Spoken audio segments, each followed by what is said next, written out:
اللہ الرحمن الرحیم. تمام تعریفیں اللہ کے لیے. درود اور سلام محمد اور آل محمد.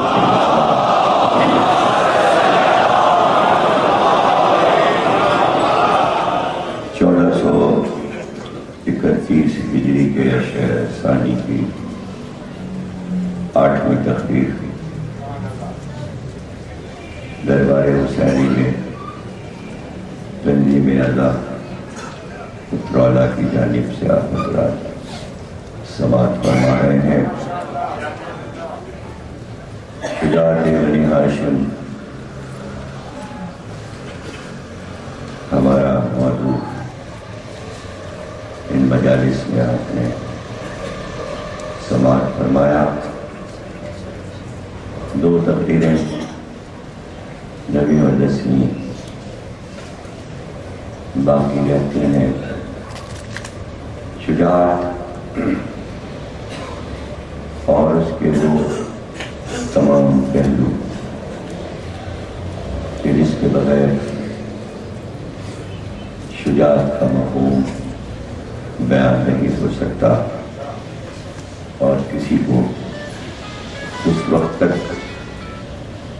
شجاع نہیں کہا جا سکتا جب تک تمام شرائط پوری نہ ہو. شجاعت کے لیے شرافت لفظ کا ہونا ضروری ہے. شجاعت کے لیے نجابت کا ہونا ضروری ہے. شرافت اور نجابت کے ساتھ ساتھ جب ایک شجاع میں شرافت اور نجابت موجود ہوگی تو شرافت کوئی لفظ نہیں ہے, نجابت کوئی لفظ نہیں ہے, بلکہ اس کے بھی لوازمات ہیں, اس کے بھی صفات ہیں, اور اس کے ساتھ سخاوت کا ہونا بھی ضروری ہے. جو بخیل ہوگا اسے شجاع نہیں کہا جائے, اس کا سخی ہونا ضروری ہے. پھر اس کی طبیعت کا سیر ہونا ضروری ہے, لالچی نہ ہو. لالچی ہوگا تو پھر وہ شجاع نہیں ہو سکتا. دنیا کی ہوس اس کو نہ ہو اور ملک و مال اس کے دماغ میں جگہ نہ بنائے ہوئے ہیں, ورنہ وہ شجاع نہیں ہو سکتا. شجاعت دراصل ایک جوہر ہے نبوت اور امامت کا. دنیاوی شجاعت, مادی شجاعت, کچھ دیر کے لیے ہم اس سے خوش ہو جاتے ہیں, لیکن اللہ کی طرف سے جو تحفہ اس کے نمائندوں کو ملا ہوا ہے وہ لاسانی ہے, وہ بے مثال ہے. اس کا جواب ہم کہیں نہیں پاتے, اس لیے کہ وہ حکمتوں کا مالک ہوتا ہے. اس کے پاس حکمتوں کے خزانے ہوتے ہیں, اور دنیا تھوڑا سا جاؤ وشم پانے کے بعد یہ سمجھنے لگتی ہے کہ ہمارے پاس بڑی طاقت ہے. طاقت شجاعت کی دلیل نہیں ہوتی. وہ طاقت جو مادی دنیا سے حاصل کی گئی ہو, وہاں روحانی طاقت ناپید ہوتی ہے اور وہ نظر نہیں آتی. زمینوں کو اپنے ملک میں وسعتوں کے اعتبار سے بڑھاتے ہوئے، دوسروں کے خزانوں پر قبضہ کرتے ہوئے، دوسروں کی سلطنت کو اجاڑتے ہوئے، دوسروں کے تاج ٹھوکروں میں پھینکتے ہوئے، دوسروں کے تخت توڑتے ہوئے، انسانوں کا خون بہاتے ہوئے، آگے بڑھنے والے اگر یہ سمجھتے ہیں کہ ہم بڑی مملکت کے سربراہ ہیں تو وہ اپنی طاقت کا مظاہرہ کچھ دن کے لیے کر سکتے ہیں، لیکن یہ ضروری نہیں کہ وہ شجاع ہیں۔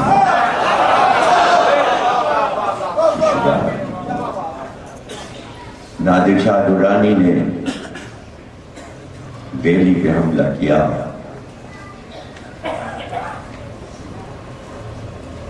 تو دربار میں بیٹھ کر اس نے حکم دیا کہ جو یہاں کا بادشاہ تھا اس کے محل کی عورتیں میرے سامنے آ کر کھڑی ہو جائیں۔ مشہور ہے نادر شاہ کے لیے نادر شاہی حکم جو کہہ دیتا تھا تو اس کے ظلم سے سبھی کرتے تھے۔ ایسا ہی ہوا جو کہا تھا نادر شاہ نے، اور جب سب آ کر اس کے سامنے کھڑے ہو گئے تو بیٹھے بیٹھے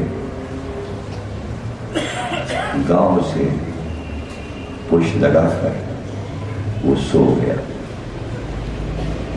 اور کافی دیر تک سوتا رہا۔ کافی دیر کے بعد سو کر اٹھا اور ان عورتوں کو مخاطب کیا، کہا میں اس لیے سو گیا تھا کہ تم میں سے کوئی عورت آگے بڑھتی اور میرے کمر کا خنجر نکال کر میرے سینے میں اتار دیتی۔ میں نے یہ موقع دیا تھا یہ دیکھنے کے لیے کہ ابھی تم لوگوں میں غیرت باقی ہے یا نہیں۔ اندازہ یہ ہوا کہ غیرت ختم ہو چکی ہے، تو شجاعت کے لیے غیرت کا ہونا بھی شجاعت کے لیے غیرت کا ہونا بھی ضروری ہے۔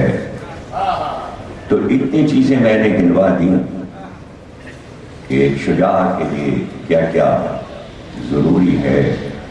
نہ جانے کہاں کس موڑ پر کون سا رخ میں آپ کو دکھاؤں، شجاع کی سخاوت دکھاؤں، شجاع کی شرافت دکھاؤں، یا شجاع کی غیرت دکھاؤں، یا اس کی شرافت نفسی دکھاؤں، تو حیران نہ ہو جائیے گا اور سب کچھ بھول نہ جائیے گا۔ شروع میں اسی لیے رک رک کر کہہ دیا ہے کہ یہ سب کچھ یاد رہے، تاکہ آگے آپ سن کر محسوس کر سکیں کہ ہم اپنے موضوع کو اس طرح سن رہے ہیں جو سننے کا حق ہے۔ میں یہ کیوں کہوں کہ میں ایسے پڑھ رہا ہوں جو پڑھنے کا حق ہے؟ دیکھیے، پڑھنے کا حق تو ہر ایک ادا کرتا ہے، کوئی ایسا نہیں ہے کہ جو اپنے موضوع سے لاپرواہ ہو۔ مسئلہ ہوتا ہے سامنے والے کا کہ وہ سننے کا حق ادا بھی کر رہا ہے۔ سبھی کو معلوم تھا کہ علی سے زیادہ شجاع اس وقت روئے زمین پر کوئی نہیں ہے، اور وہی علی میدان جنگ میں پکار کر یہ کہہ رہے تھے کہ کیوں کٹوا رہے ہو لوگوں کو، جھگڑا میرا ہے اور تمہارا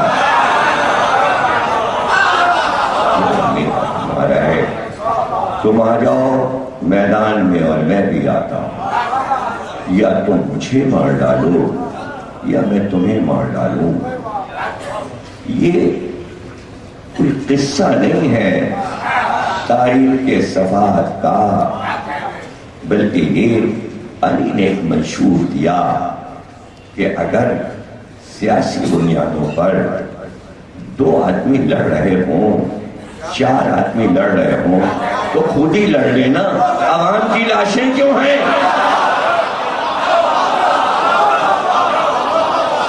کیا پتا چلا؟ پتا یہ چلا کہ کمزور لوگ، یعنی آپس میں کوئی بھی مضبوط طاقتور نہیں ہے، کمزور بنیادوں پر پاکستان چاہیے، اس لیے کہ عوام کا سہارا چاہیے، اس لیے اللہ نے اپنے انبیاء کو بھیج کر کہا یہ عوام کے محتاج نہیں ہے کہ تمہارے ووٹ سے نبی بنے گا۔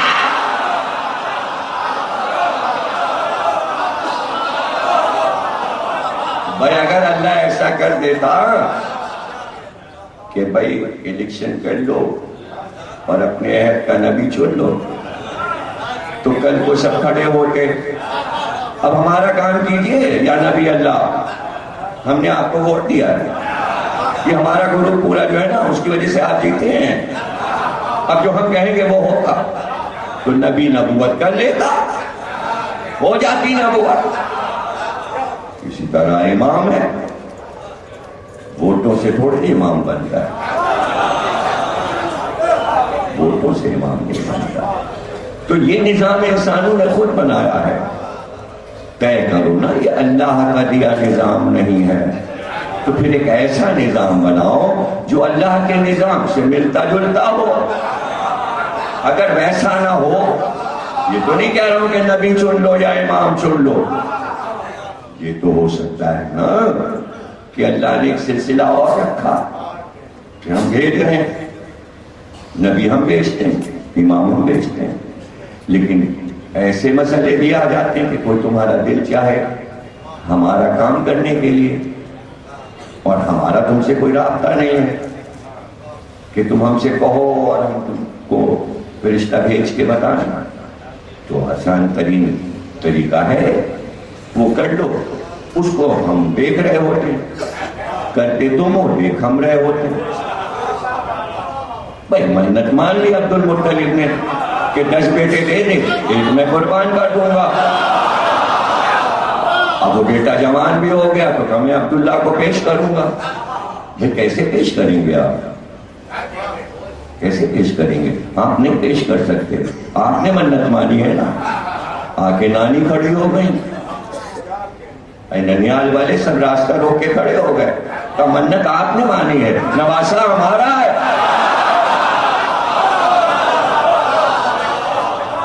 اب یہاں پر آپ جملہ اگر چاہیں گے تو وہ سمجھنے والی آپ کی بات ہے۔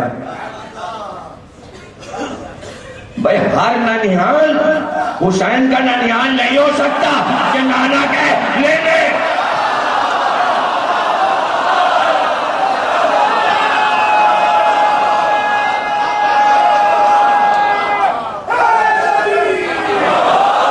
ایک ہی ننیال ہے روئے زمین پر کہ جو اللہ کے اتنے تابع ہے کہ اللہ اگر نواسا مانگ لے تو نانا کہتا ہے یہ پیش کرتا ہوں۔ ہر نانا ہر نانی تو نہیں ایسا کرتا۔ آپ کہیں گے کیوں نہیں کرے گا؟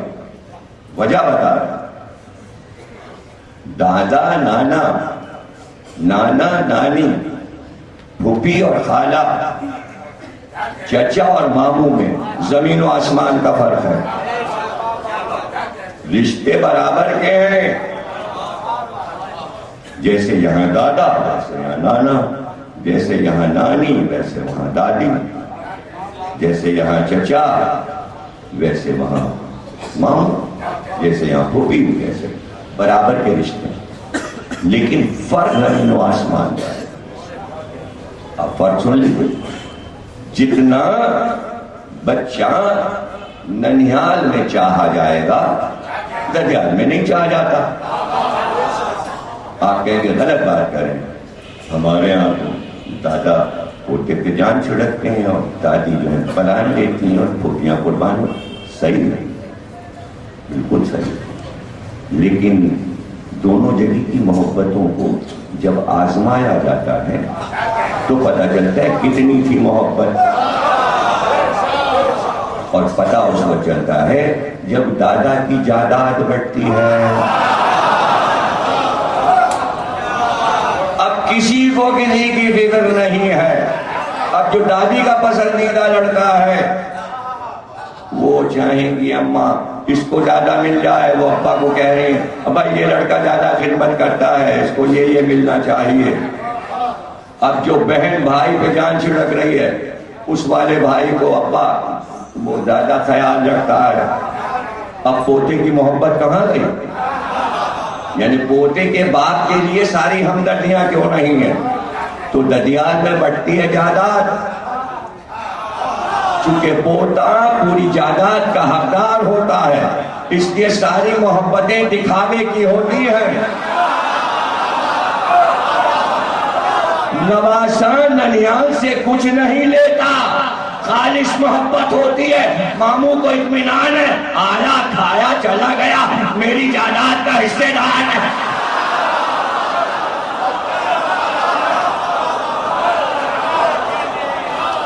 نانا قربان گود میں لیے جن پر گھوم رہے ہیں.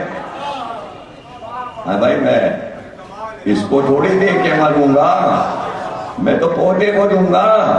یہ تو نواسا ہے, بیٹی کا بیٹا آیا ہے, کیا ملے گا اس کو یہاں سے؟ اور اس کی اماں ہی کو کیا ملا ہے اور کیا ملے گا اس کو؟ کیا ملے گا؟ وہ تو سب بیٹے لے جائیں گے. تو ننیال کی محبت خالص ہوتی ہے. کہیں ددیال والے برا نہ مان جائیں اگر یہاں بیٹھے ہیں. ہمارا خود ہی ددیال اتنا عمدہ تھا کہ جواب ہی نہیں, لیکن مجلس میں سمجھانا تو پڑتا ہے نا. ہم تو اپنے ددیال کو ننیال کے تن پیتے تھے, اس لیے کہ ہم یہ کہتے تھے بھائی نانی کو تو دیکھا نہیں تھا, ہماری نانی تو جلدی مر گئی تھی. ہم نے اپنی نانی کو نہیں دیکھا, ہم نے تو سوتیلی نانی کو دیکھا, لیکن وہ بھی بہت اچھی تھی, نانا کی دوسری بیوی. لیکن ہماری دادی کا تو کوئی جواب ہی نہیں, اس لیے ہمیں ددیال بہت پسند تھا اور دادا بھی بہت پسند تھے. باتیں اچھی لگتی تھیں.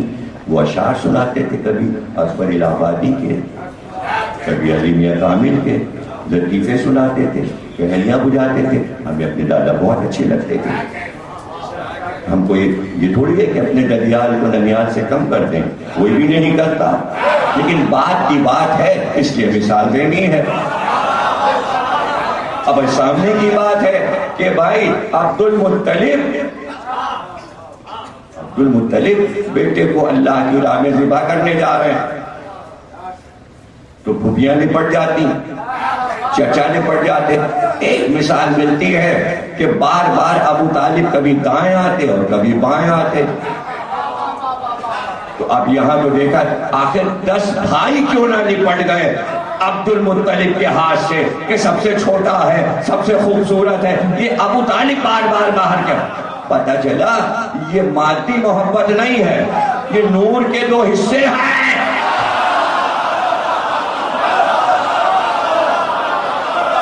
یہ آسمانی محبت آ رہی ہے. تو سب جگہ تو یہ مثال ہے. لیکن بھائی نانا نانی کیوں نہ آتے سامنے؟ آ گئے. نانی نے کہا نہیں, ہم تو اپنے نواسے کو یہاں سے جانے ہی نہیں دیں گے. سب کھڑے ہو گئے راستہ روک کے. عبد المطلب کا نانا بھی, نانی بھی, ماموں بھی, خالائیں بھی. خالائیں لپٹ گئیں, بچے کو اپنے جھرمٹ میں لے لیا. خالاؤں نے کہا, عبداللہ کی خالاؤں نے عبد المطلب سے کہا, یعنی اپنے بہنوئی دولہا بھائی سے, لے سکتے ہو تو بچے کو لے لو. یہ رشتہ بھی بڑا عجیب ہوتا ہے, کبھی پڑھیں گے تفصیل سے. اب وہ تو مصمم ارادہ ہے بھائی, ان کا تو وعدہ اللہ سے, لیکن کوئی یہ نہیں پوچھ رہا ہے کب اللہ سے بات ہوئی آپ کی اور کیوں یہ وعدہ ہو رہا ہے. یعنی اتنا یقین ہے سب کو کہ عبد المطلب کا کوئی رابطہ اللہ سے ہے.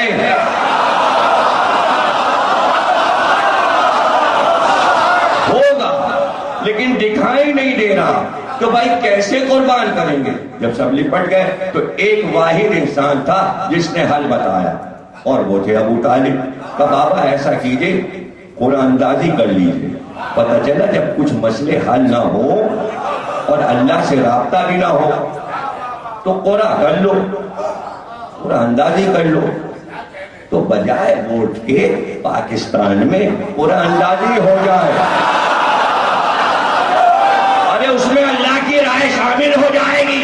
یہ مار کاٹ سے اللہ نہیں راضی ہے.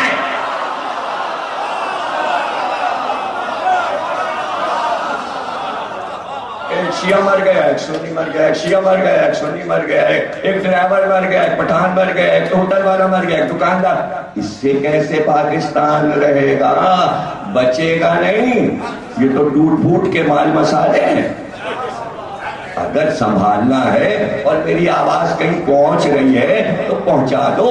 قرآن اندازی اللہ کی بارگاہ میں کر لو، کر لو. اور اگر شک ہو کہ قرے میں کسی کا نام غلط نہ ہو، غلط پرچی نہ اٹھ جائے، تو کیا ضرورت ہے قائد اعظم کے مزار پہ قرآن اندازی کی جائے کہ کون پریزیڈنٹ ہوگا، کون وزیر اعظم ہوگا، کون وزیر. سب کے نام لکھ کے اردو کے ساتھ ڈال دو. 100-150 نام ڈال دو.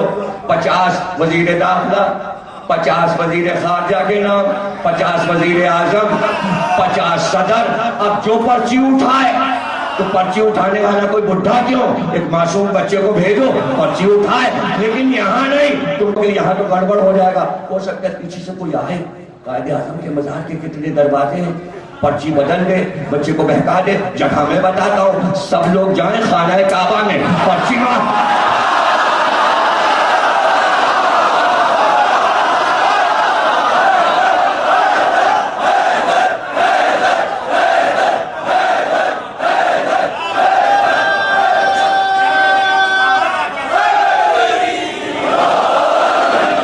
پرچیاں جانے چیک کرنے کی ضرورت نہیں ہے. جو جس کی پرچی ڈال دے، یہ تو پھر اللہ کا گھر فیصلہ کرے گا.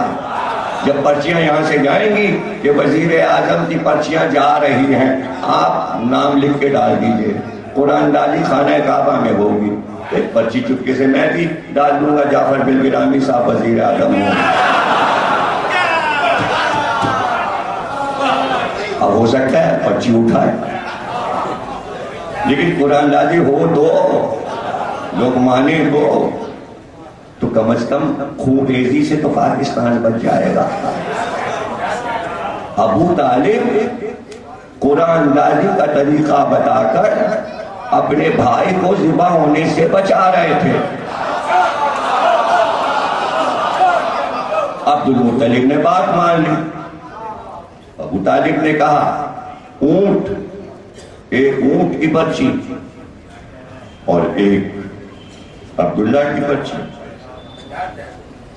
اب جو سی پرچی اٹھے، اب تو ہر بات جناب عبداللہ کی پرچی آ رہی. اور اگر مثال کوئی سن رہا ہے، کوئی بہت عقل مند، تو ایسا نہ کرے کہ جب پرچیاں خانہ کعبہ میں جائے تو اس میں اونٹ کی پرچیاں بھی ڈال دیں. نہیں، وہاں نہیں ڈالنی. وہ پرچیاں جو جا رہی ہیں، کیا وہ مینا میں ذبح ہونے کے لیے جا رہے ہیں؟ ذبح ہونے کے لیے تھوڑی جا رہے ہیں. یہاں تو مسئلہ ہے ذبح کا، اس لیے اونٹ ڈالا گیا ہے. اس لیے کہ عبد المطلب نے ابو طالب نے بتایا کہ انسان ذبح نہیں ہوتا، اونٹ ذبح ہوتا ہے. مسئلہ یہ آ جاتا ہے کہ جب نکتہ آتا ہے تو مسائل کا نکتہ جب آ رہا ہوتا ہے تو بڑا ڈر لگتا ہے کہ پتہ نہیں آپ اسے پا سکیں گے کہ نہیں.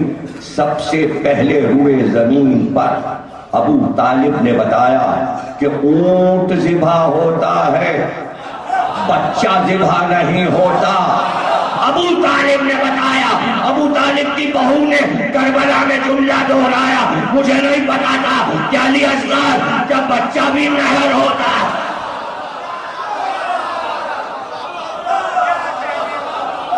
یہ آواز ہے ایک ماں کی، یہ ماں کی آواز ہے. ماں پکار رہی. کس کو پکار رہی ہے؟ مسلمانوں کو پکار رہی ہے. جنگ آپ کی ہے، بچے بھی پس رہے ہیں. یہ کیا ہے؟ تھوڑا سا ہوشیار رہنے کی ضرورت ہے. اس لیے کہ شجاع ہونے کے لیے ساری باریکیوں پہ نظر ہو. نبی کی تلوار چل رہی تھی بدر میں، چلتی جا رہی تھی. سامنے سے کافر آیا، گود میں چھوٹا سا بچہ تھا. چلتی ہوئی تلوار علی کی واپس ہو گئی. آگے بڑھا، دوسرے نے مار دیا. مڑ کر علی نے کہا کیوں؟ شکار میرا تھا، میں نے کیوں چھوڑا؟ تم نے دیکھا کیا ہوا؟ تم نے اسے مارا، بچہ پیروں میں آ گیا، بچہ بھی مر گیا. مجھے نہیں دیکھا تھا کہ تلوار کیوں ہٹائی تھی. شجاعت کے لیے احتیاط ضروری.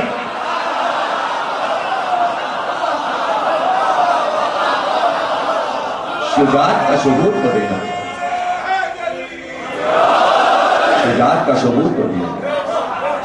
اونٹوں کی تعداد بڑھتی گئی، 100 تک پہنچ گئے.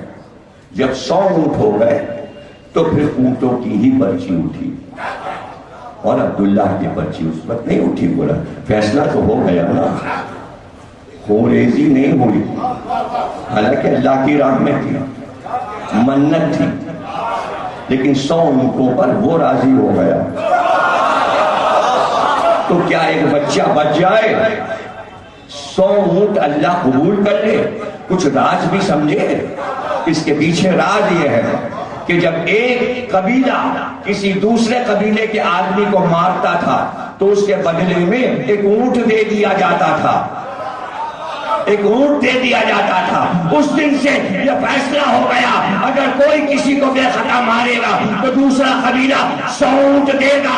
اس لیے لوگ مارتے ہوئے ڈرتے تھے کہ 100 اونٹ کہاں سے.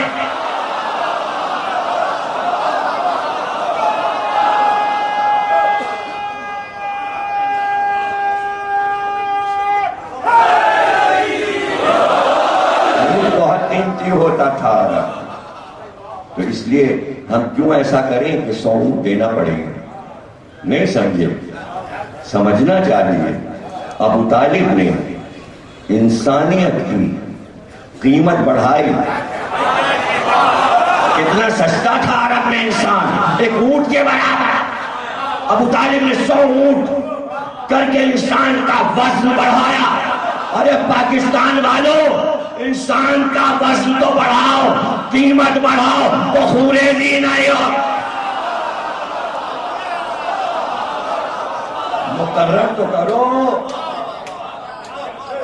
مقرر تو کرو. کہاں مقرر کیا؟ ہاں 5-5 ہزار، 5-5 ہزار. یہ ہے قیمت. بہت 10 ہزار، 10 ہزار. بہت کوئی بھی آئی پی 1 لاکھ، 1 لاکھ. یہ ہے قیمت انسان کی. قیمت سنو. اسماعیل وہاں بچے، عبداللہ یہاں بچے. اللہ نے قیمت کہا کہ تم نے قیمت بڑھائی، اب ہم قیمت بڑھاتے ہیں. یہ ہو رہے تھے دونوں ذبح نہیں ہوئے، لیکن قیامت تک یہ دونوں ذبیح اللہ کہلائیں گے. اس لیے رسول نے کہا 2 ذبیحوں کا بیٹا ہوں جو ذبح نہیں ہوئے. یہ ہے قیمت، یہ ہے قیمت. ہاں یہ دوسری بات ہے کہ اب یہ مسلمانوں سے کون پوچھے، پوری امت سے کون پوچھے کہ وہ جو پہلا ذبیح اللہ تھا اس کی یاد میں تو آپ نے بقرعید رکھ لی، اور جو رسول کا باپ ذبیح اللہ تھا اس کی یاد میں کچھ بھی نہ رکھا. اے قریب تم اس سے ہو یا اس سے، اس سے یا اس سے، اس سے یا اس سے. کیسا سوال ہے؟ ایک بقرعید وہاں تو ایک بقرعید یہاں بھی ہوتی. اور انہوں نے کہا بھائی وہاں تو اللہ نے دمبا بھیج دیا تھا، یہاں اللہ نے 100 اونٹ بھیج دیے.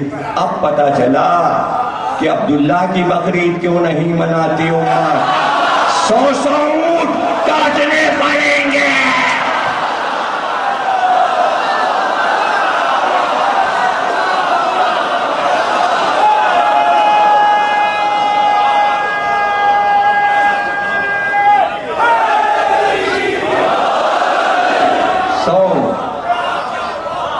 ایک دمبا آیا تھا، ذبح ہو گیا. جیسے ہی پورے میں 100 اونٹ نکلے اپنے ہاتھ سے 100 اونٹ عبد المطلب نے مینا میں ذبح کیے. ارے مینا میں وہ بھی واقعہ ہوا تھا اور یہ بھی ہوا. اس کی تاریخ کیوں بھول گئے؟ چونکہ بنی ہاشم کی قربانی کی تاریخ امت بھول رہی تھی، اس لیے عاشورہ کو اتنا مضبوط بنایا۔ یہ قربانی نہ بھولنا، یہ قربانی نہ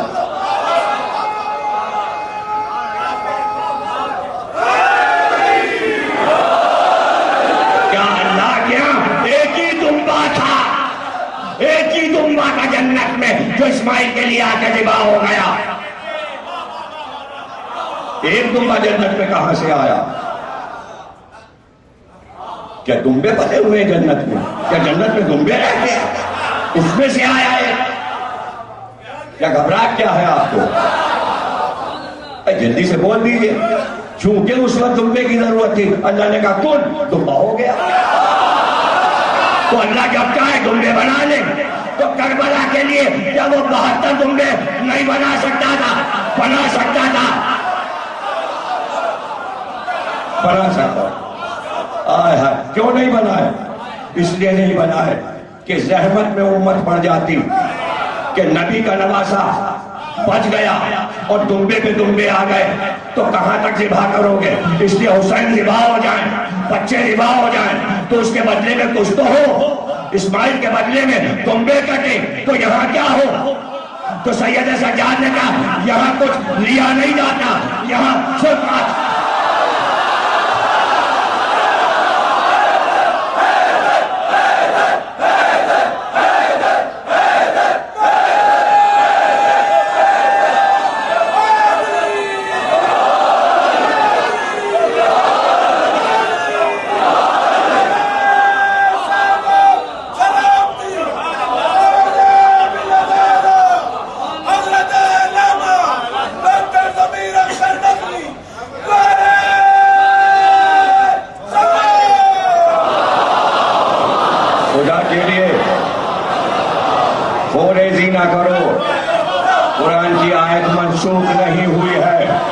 فرشتوں نے کہا تھا اس کو مت بنا، یہ خونریزی کرے گا۔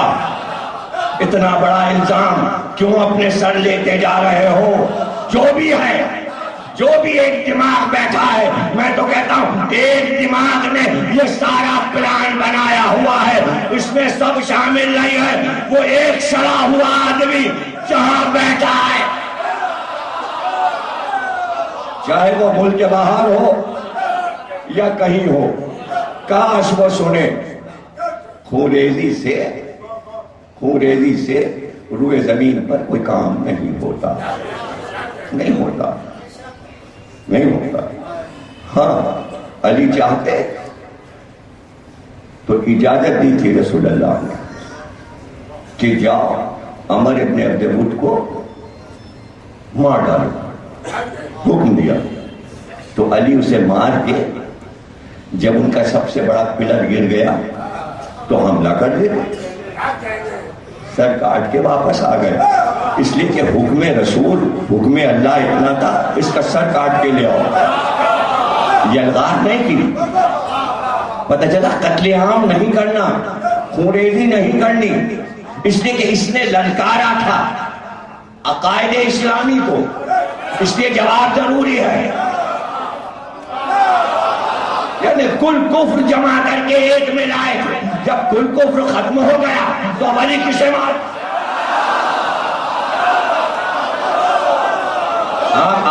آپ ہوش و حواس میں تقریر سن رہے ہیں یا نہیں؟ مار کے آ گئے، سر لا کے رسول کے قدموں میں ڈال دیا، اور کاٹنا ضروری تھا۔ رسول نے کہا کل کفر، تو جب یہ کل ایمان ہے تو ان کا کل کفر کا سر لانا ضروری، قدموں میں ڈالنا ضروری۔ آپ نے کل کفر کہا تھا، میں نے کاٹ لیا اور یہ رکھ دیا، یہ ہے کل کفر۔ اب اوروں سے کیا مطلب؟ یہ ابھی تو کنورٹ ہو جائیں گے، 4 ہجری ہے، ابھی سب لا الہ کہتے پھریں۔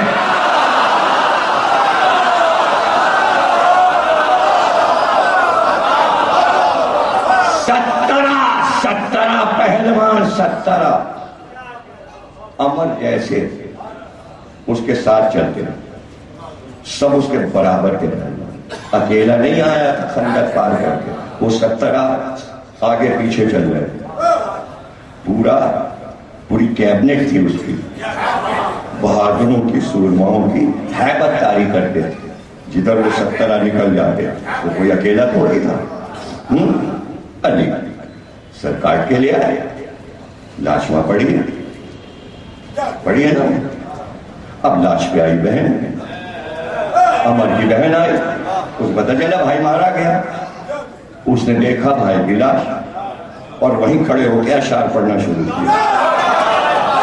توجہ نا, کیا اشعار پڑھے؟ بھائی میں تو آئی تھی تجھے رونے کے لیے, مگر اب میں نہیں روں گی, نہ میں تیرا ماتم کروں گی, نہ میں تجھے روں گی, اس لیے کہ جس نے تجھے مارا وہ سخی تھا.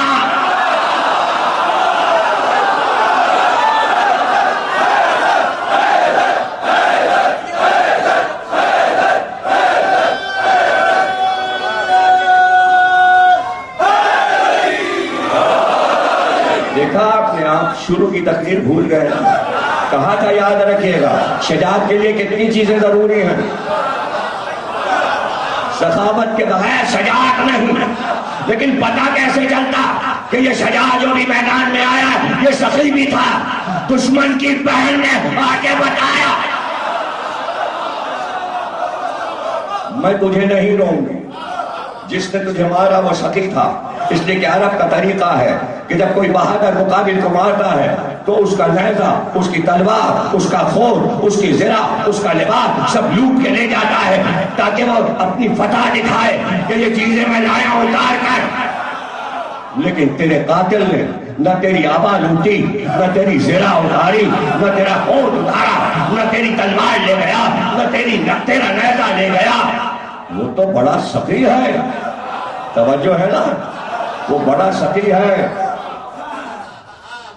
ہائے کاش سب علی جیسے سخی ہوتے اور لاشوں کو نہ لوٹتے.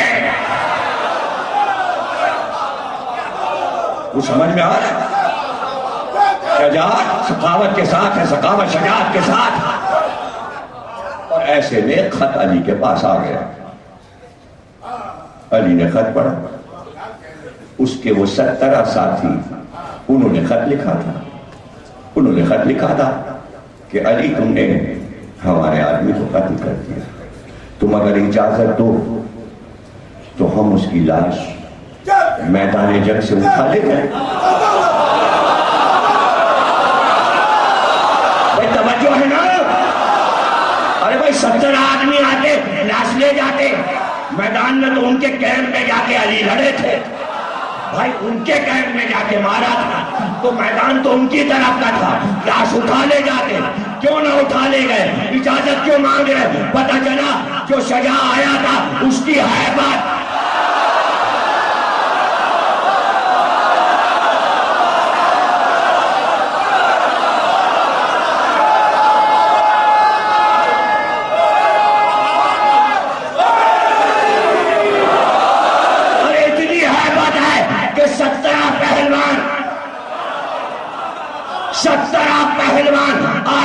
ساتھی کی لاش نہ لے جا سکے تو جو حق پہ شجاع ہوتا ہے وہ دشمنوں سے نہیں ڈرتا.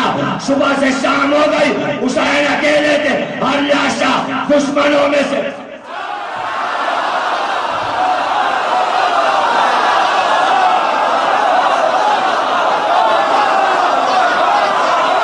اب جاؤ گے بابا کرنے.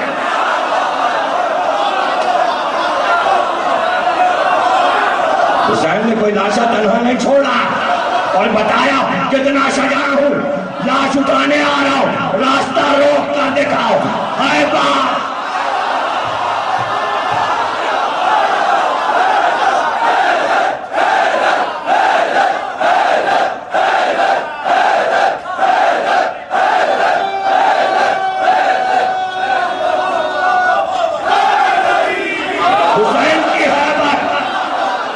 حسین کی حیبت.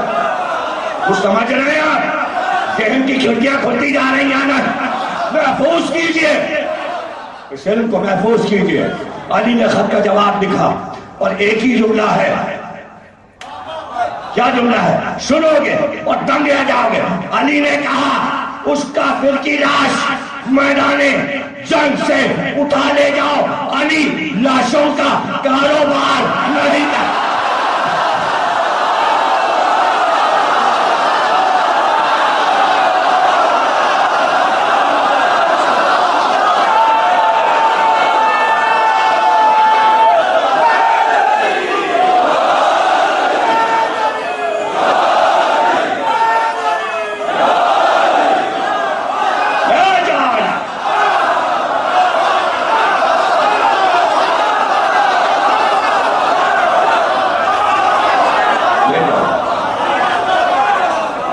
سمجھے شجاعت کیا ہے؟ یہ ہے شجاعت، اسے کہتے ہیں شجاعت۔ ابھی بھی نہیں سمجھ میں آیا؟ ایک شجاع قیدی ہو، ہاتھ بندھے ہو، مجبور ہو، بظاہر نہیں سمجھا، ہاتھ بندھے ہو، جملہ ہے بہت قیمتی۔ کیا ہاتھ باندھنے والے، قیدی بنانے والے اس کی شجاعت کو بھی قیدی بنا سکے؟ جملہ ہے۔ دوسرا جملہ سنو، کیا دشمن اگر کسی کو قیدی بنا لے تو اس کی ہیبت چھین لے گا؟ ہلکے پڑ گئے، ہیبت گرفتار نہیں ہوتی۔ کہاں بیٹھے ہیں آپ؟ شجاعت گرفتار نہیں ہوتی، ہیبت کو کوئی چھین نہیں سکتا، قیدی نہیں بنا سکتا۔ کیا اگلا جملہ آپ سننا چاہتے ہیں کہ ہیبت کیا ہے اور شجاعت کیا ہے؟ ہاں، زینب کے ہاتھ باندھے تھے، میں ابھی مسائل پہ نہیں آ رہا ہوں، ہاتھ باندھے تھے اور کوفے کا بازار آ گیا، زینب نے پکار کر ناشر مجھ سے باجوں کو رکوا، علی کی بیٹی بات کرنا چاہتی ہے۔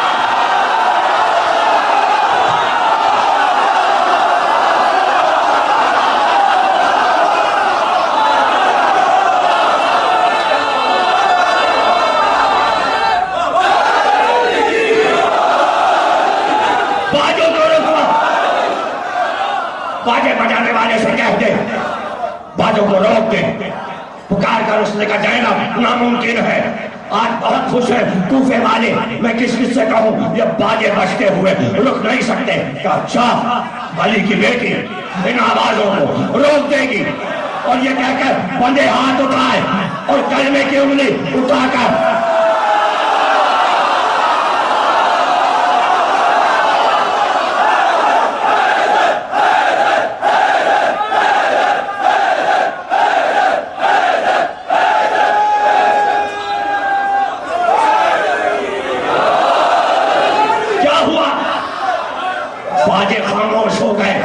جیسے کبھی بجے ہی نہیں تھے۔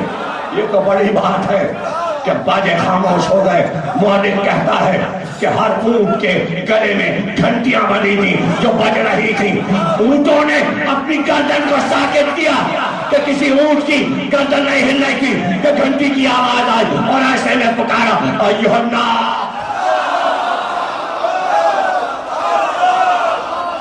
اے کوفے والو،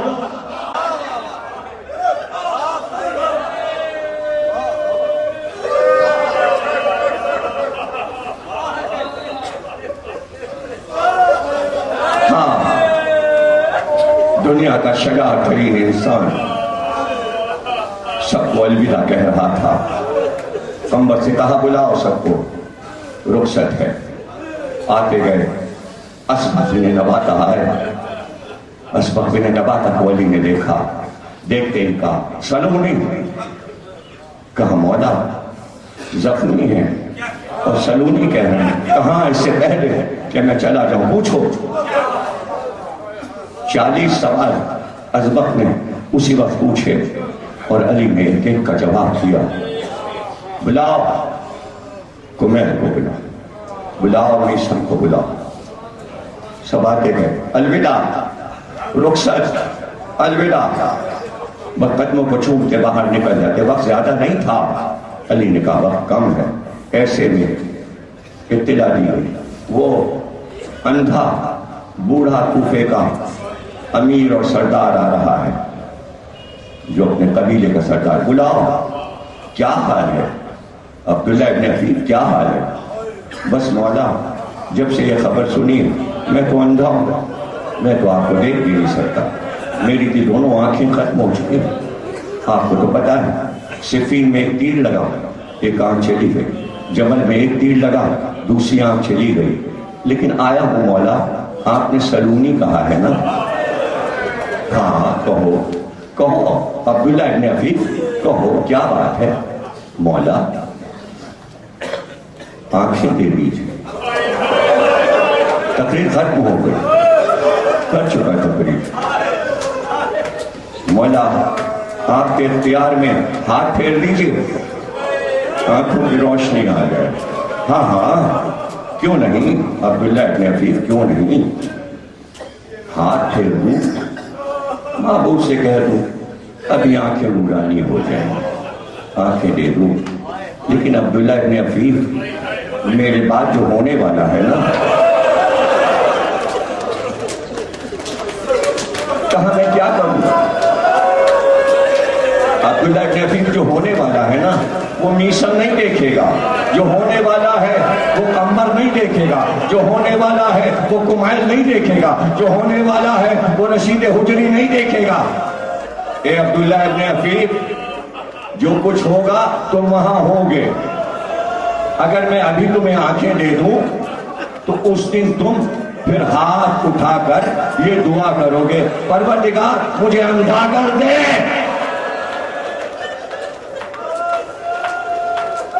مجھے اندھا کر دے۔ اب بولو آنکھیں چاہیے؟ کہ نہیں آقا، آپ کا فرمانا اگر کچھ ایسا ہونے والا ہے کہ میں اپنی آنکھوں کو بددعا دینے والا ہوں تو مجھے روشنی نہیں چاہیے، مجھے آنکھیں نہیں چاہیے، لیکن مولا یہ تو بتا دیجئے، یہ آپ کی صرف آواز سن رہا ہوں میں، آپ کو میں دیکھ نہیں سکتا،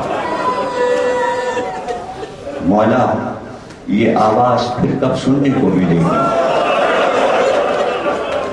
کہ عبداللہ ابن عفیف الوداع، بس اب محشر میں جب آؤ گے تو علی کی آواز سنو گے اور آنکھیں بھی اس وقت ہوں گی، دیکھ بھی سکو گے مجھے، بس یہ آخری آواز تمہارے کانوں میں میری آ رہی ہے۔ کوفے میں اعلان تھا، ہر قبیلے کا سردار دربار میں آئے ابن ذات کے پاس، عبداللہ ابن عفیف بھی اپنے 200 قبیلے کے بہادروں کو لے کر دربار میں گئے تھے، اور جب وہاں پہنچے تو یہ خبر سنائی گئی کہ نبی کا نواسہ قتل ہو گیا اور اس کا سر آیا ہے، بس یہ سننا تھا کہ جلال میں آ گئے اور تلوار لے کر اٹھے۔ ابن ذات نے کہا اگر تم بوڑھے نہ ہوتے تو میں تمہارا سر یہی قلم کر دیتا، میں تو سمجھتا تھا کہ تم میرے آدمی ہو، کہ نہیں میں علی کو ہوں۔ اور جو خبر میں نے سنی ہے بگڑ کر اٹھے، اور جیسے ہی اٹھے 200 جوانوں نے تلواریں نکالی اور اپنے سردار کے تلوار نکال کر سروں پر سایہ کیا، اور تلواروں کے سائے میں عبداللہ ابن عفیف کو لے کر چلے، گھر کی طرف چلے۔ باہر آئے تو چاروں طرف جوان تھے، ایک بار چلتے چلتے رک گئے اور جوانوں سے کہا یہ باجے کیسے بج رہے ہیں؟ میں نے کہا تقریر چھوڑی تھی، وہی ختم ہو رہی ہے، ہو گئی ختم تقریر، یہ باجے کیسے بج رہے ہیں؟ یہ باجے کیسے بج رہے ہیں؟ کہا سردار حسین کے قافلے کو لوٹ لیا گیا ہے، کربلا میں لوٹا ہوا قافلہ آیا ہے، اس کی خوشی میں بازاروں میں باجے بجائے جا رہے ہیں۔ اچانک بجتے باجے خاموش ہوئے، سناٹا چھا گیا، اور پھر ایک آواز آئی، اے کوفے والو، تم نے وہ کیا جیسے ایک عورت چرخے میں صوف کاٹتی ہے اور اپنا کاٹا ہوا صوف خود ہی اپنے ہاتھ سے توڑ توڑ کے پھینک دیتی ہے۔ تمہاری عادتیں وہ ہیں جو کنیزوں کی عادتیں ہیں، تم غیبتیں کرنے والے، لگائی بجھائی کرنے والے، تم نے اپنی انگلیوں کو اپنے دانت سے کاٹ ڈالا ہے، جو کچھ تم نے کیا ہے. آواز گونج رہی تھی. اس سناٹے میں ایک بار لرز کر کہا عبداللہ ابن عفیف نے اپنے بیٹے سے, اپنے دوستوں سے, قبیلے والوں سے, یہ تو بتاؤ کیا میں محشر کے میدان میں ہوں؟ بھائی ہو گئی تقریر, جتنا گریا کرنا ہے کر لو. کیا اس وقت میں محشر کے میدان میں ہوں؟ سب نے کہا کیوں؟ آپ یہ کیوں محسوس کر رہے ہیں کہ آپ محشر کے میدان میں ہیں؟ کہ میرے آقا نے 21 رمضان کی شب میں یہ کہا تھا عبداللہ ابن عفیف آج کے بعد میری آواز نہیں سنو گے, اب محشر میں میری آواز سننا. ارے کہاں بول رہا ہے؟ علی کی آواز آ رہی ہے. کیا محشر کا میدان ہے؟ تو سب نے کہا نہیں, علی کی آواز نہیں, وہ ناقے پر علی کی بیٹی.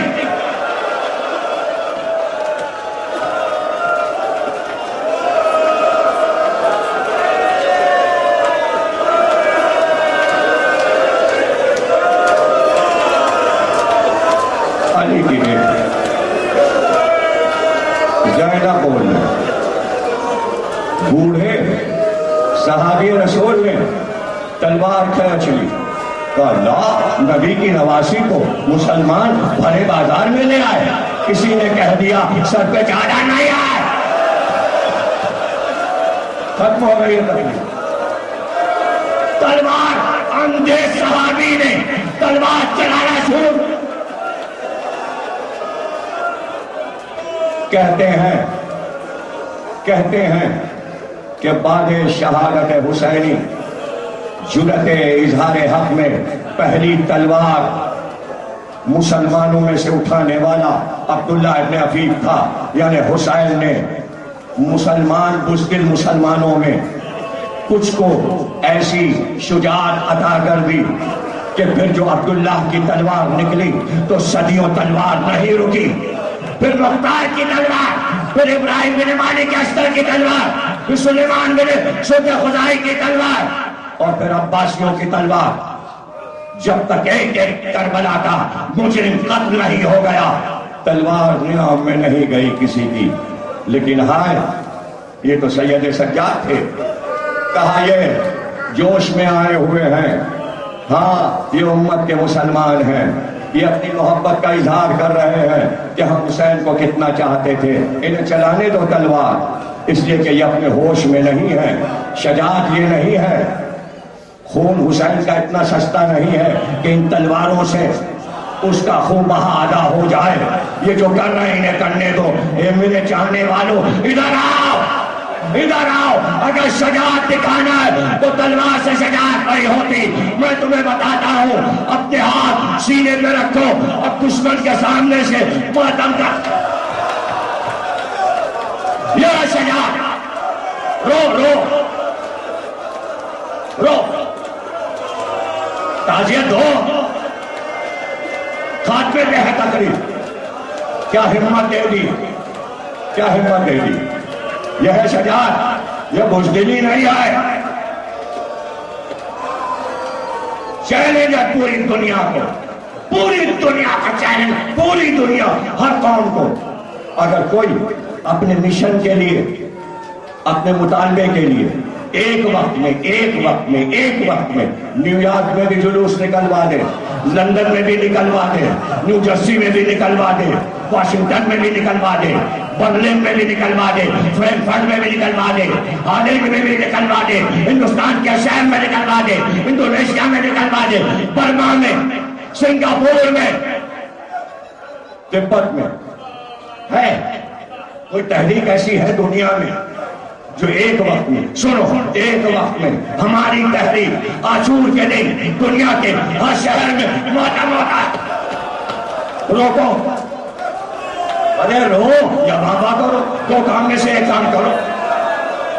یا رو یا بابا کرو, اور دونوں کام ساتھ کرو تو کیا کہنا. کہاں سنا کسی نے. یہ ہے سید سجاد کا کارنامہ. ایسا ہوتا ہے رہنما, وہ کام بتا گیا جو دنیا میں کہیں رکتا نہیں. جس سے اجازت مانگو وہ فوراً اجازت دیتا ہے. غیر قوم جا کر کسی غیر ملک میں جلوس نہیں نکال سکتے. یہ حسین کی طاقت ہے. ہائے نہیں سمجھ جائے طاقت, نہیں سمجھ جائے ہیبت, نہیں سمجھ جائے شجاعت. ماتمدار حسین کی ہیبت ہے.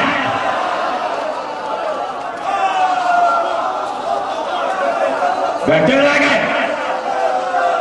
بوڑھے بوڑھے, یہ بڈھے ناز کریں اپنے جوانوں پر کہ یہ تمہارے بچے ہیں, یہ تمہارا ناز ہے. اگر بچے ماتم کر رہے ہیں تو تمہاری 60 پشتیں ماتم دکھا رہی ہیں. مجھے تو بولو یار, بولو بولو. یہ ہے ہیبت کا مظاہرہ, یہ ہے ہیبت کا مظاہرہ. اور پہلی آواز عبداللہ ابن عفیف, تلوار چلی, لڑتے ہوئے گھر تک گئے. بیٹا بھی مارا گیا, مارا گیا. ساتھی پہنچا گئے, باہر لڑتے رہے, لشکر آ گیا. سب کو قتل کر دو, پورے قبیلے کو قتل کر دو. توجہ ہے نا, پورے قبیلے کو قتل کر دو. اب اکیلا عبداللہ ابن عفیف, اور اپنے گھر میں اور صحن میں, اور بچی 5 سال کی, اکیلی بچی, اور باپ بندھا. بیٹی نے بتایا پورا گھر ظالموں نے گھیر لیا ہے, اور باہر تمام قبیلے والوں کا قتل عام ہوا ہے. اب آپ قتل ہوں گے, کہ مجھے معلوم ہے قتل ہوگا, علی نے بتایا ہے. توجہ نہیں ہے آپ, یہی فضائل, یہی مسائل. نہیں سنا تو سن لو, بار بار سننا, ریکارڈ میں سننا. مجھے معلوم ہے قتل کیا جاؤں گا, علی نے بتایا ہے. تو کیا بزدلوں کی طرح جان دے دو؟ اب سمجھے شجاعت کیا ہے, نہیں سمجھے. یہ علی کا صحابی ہے, تو پھر علی کی شجاعت میں کیا کروں؟ ہاں مجھے معلوم ہے, لیکن میں بزدلوں کی طرح تو نہیں بنوں گا. تو بیٹی نے کہا بابا آپ کون ہیں؟ کہا بیٹی بس اوپر کھڑی ہو جا اس بلندی پر, اور دروازہ کھول دے گھر کا, دروازہ گھر کا کھول دے, اور وہاں تو کھڑی ہو جا, اور وہاں سے بتانا کہ سامنے سے آ رہا ہے یا دائیں سے آ رہا ہے یا بائیں سے آ رہا ہے یا پیچھے سے آ رہا ہے. اب اس کی زبان تلوار سے تیز چل رہی تھی. بابا سامنے سے آیا, سر اڑا. بابا دائیں سے آیا, سر اڑا. بابا بائیں سے آیا, بابا. لاشوں کے ڈھیر لگا دیے, تقریر ختم ہو گئی. عبداللہ ابن عفیف, تم نے اپنی بچی کو بچا لیا. تلوار چلا رہے تھے, بچی دور کھڑی تھی, مگر آج حسین لڑ رہے تھے. سکینہ بول نہیں سکتی, پیاسی ہے, پیاسی ہے.